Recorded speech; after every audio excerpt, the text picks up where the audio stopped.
अब घर घर कचरा संग्रहण के नाम पर कुचामन के लोगों को देना पड़ेगा नया टैक्स। कुचामन सिटी संग्रहण योजना के मंडल निर्णय तक अस्थायी तौर पर निलंबित करने की मांग को लेकर मंगलवार को कांग्रेसी पार्षदों के साथ सभापति व उपसभापति ने आयुक्त को ज्ञापन सौंपा।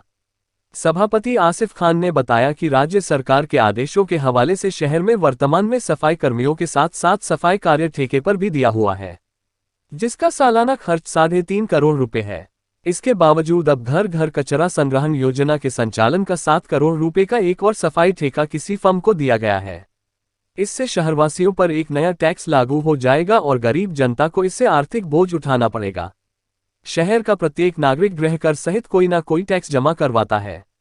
अब घर घर कचरा संग्रहण योजना में कस्बे के प्रत्येक अमीर गरीब के मकानों, हॉस्टल, हर प्रकार की दुकानों, क्लिनिकों, अस्पतालों, कॉम्प्लेक्सों, कोचिंगों, डिफेंसों, विवाह स्थल, स्कूल, कॉलेज, हाथ ठेलों पर ठेकेदार अपनी रेटों पर सफाई सुविधा शुल्क वसूल करेगा।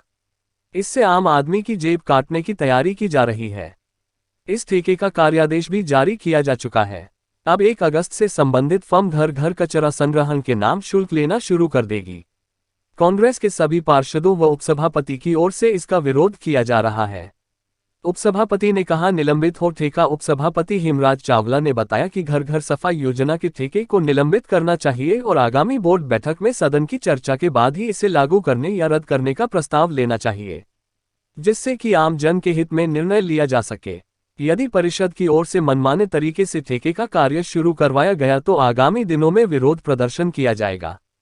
3 वर्ष के लिए जारी किया गया है ठेका। निकाय में 1 वर्ष के लिए ही टेंडर किए जाते हैं, लेकिन घर घर कचरा संग्रहण योजना का ठेका 3 वर्ष का देना संदेह पैदा करने वाला है तथा ठेकेदार को 3 वर्ष तक मनमाना कार्य करने व अपनी योजना सुविधा शुल्क टैक्स के रूप में वसूलने अथवा 3 वर्ष के लिए विरोध में आज हमारे बोर्ड ने और हमारे लोगों ने विरोध किया है कि इससे एक तो जो यूडी टैक्स लगाया जा रहा है तो जनता पर एक अधिभार और बढ़ जाएगा।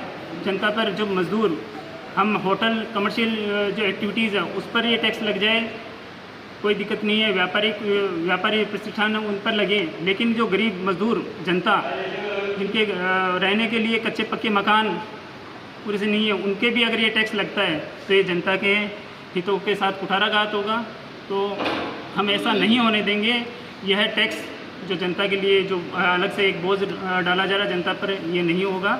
और आगामी जो मीटिंग में इस पर निर्णय लिया जाएगा। अगर ये निर्णय में पास नहीं होता है तो इसके जो लीगल कार्रवाई की जाएगी इसके लिए। तो आपने बोर्ड मीटिंग, ये जो ठेका प्रथा है घर घर संग्रहण किस तरह से नुकसानदायक है, आम जन को कितना नुकसान उठाना पड़ेगा, पहले कभी नहीं देखा ऐसा। देखिए, सफाई व्यवस्था प्रत्येक नगर निकाय में होनी चाहिए, हम इस बात के पक्षधर हैं। और विशेषकर मैं अपने लिए कहना चाहूँगा कि मेरी तो ड्यूटी बनती है सफाई समिति का पदेन अध्यक्ष होने के नाते। उपसभापति जो होता है नगर निकाय में, वो हेल्थ सैनिटेशन यानी सफाई समिति का अध्यक्ष ही होता है।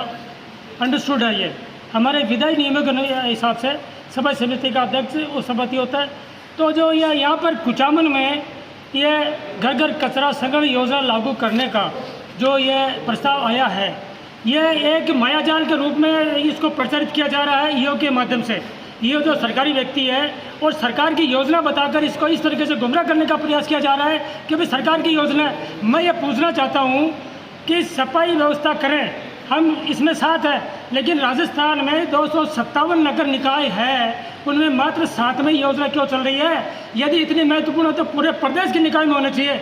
और यहाँ पे यदि ये अकेली हमारी निकाय से चालू करेंगे घर घर कचरा संग्रहण का, तो इसमें क्या कि टैक्स लगेगा, गरीब के, मजदूर के, सभी प्रकार के लोगों के टैक्स लगेगा। हम इस बात के खिलाफ हैं, क्योंकि कुचामन नगर परिषद क्षेत्र में पहले से ही ठेका प्रथा चालू है। हमारे नियमित कर्मचारियों के अलावा यहाँ पे लगभग 7 करोड़ रुपए का पहले से ठेका दिया हुआ, ठेके पे कार्य हो रहा है। अब 7 करोड़ रुपए का और अलग से ठेका देकर ये यहाँ की जनता पर अप्रत्यक्ष रूप से और प्रत्यक्ष रूप से बोझ डालने का प्रयास जो सरकार की तरफ से किया जा रहा है ईओ के माध्यम से, ये गलत है।